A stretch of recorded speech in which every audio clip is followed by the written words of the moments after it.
ఇప్పుడే జీ5 app download చేయండి. చూడండి మీ ఫేవరెట్ టీవీ షోస్ ఎప్పుడైనా ఎక్కడైనా. ఈ జాతకుడికి ద్వితీయ వివాహ యోగం ఉందమ్మా.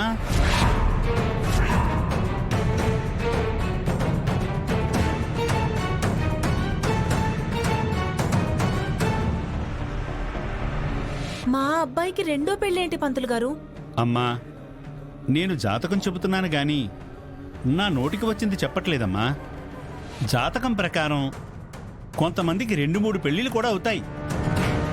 మీ అబ్బాయి జాతకంలో మాత్రం రెండో వివాహ యోగం ఉంది.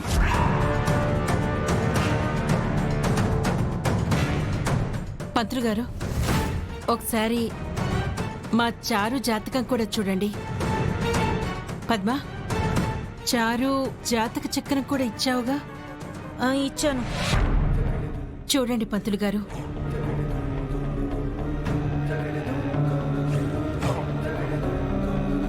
అమ్మా, ఈ జాతకురాలికి వివాహం జరిగిన భార్యాభర్తల మధ్య అన్యోన్యత శూన్యమని చెబుతుందమ్మా.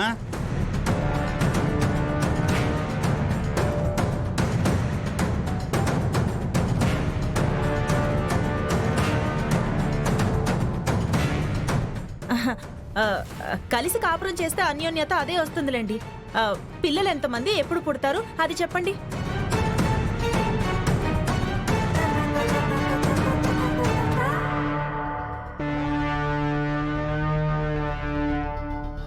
అమ్మా, అమ్మాయి జాతకంలో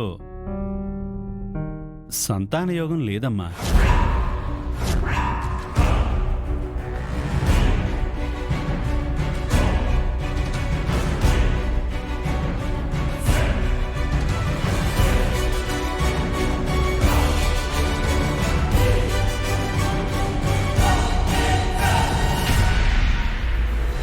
సంతాన యోగం లేదా? సరిగ్గా చూడండి పంతులు గారు. ఆయన చూడాల్సిన అవసరం లేదత్తయ్య. ఇందాకటి నుంచి చూస్తున్నాను. శ్రీను బావకి రెండో పెళ్లి యోగం ఉందా? ఆద్యకి ఇష్టమైన వ్యక్తితో పెళ్ళవుతుందా? నాకు మాత్రం భార్యాభర్తల మధ్య అన్యోన్యత ఉండదు, పిల్లలు పుట్టరా? అది జాతకం చూసి చెప్తున్నావా, లేదా ఎవరైనా డబ్బులు ఇచ్చి అలా చెప్పమన్నారా? చారు, పంతులు గారితో ఏంటా మాటలు?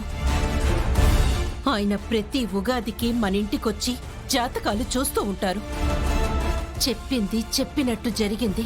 ఇంతకు ముందు ఏం చెప్పాడో నాకు తెలీదు. ఇప్పుడు మాత్రం ఇలా జరుగుతుందని మీ అందరికీ ప్రిపేర్ చేస్తున్నాడు. ఎవరో డబ్బులు ఇస్తే వాళ్ళు చెప్పింది జాతకంగా మనకు చెప్తున్నాడు.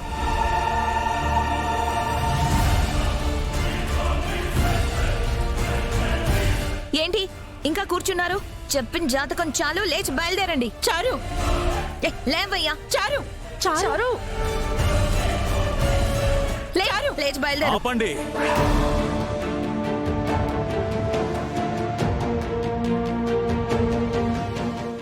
జీ5 యాప్ డౌన్లోడ్ చేసి అన్ని ఎపిసోడ్స్ పూర్తి ఉచితంగా చూడండి.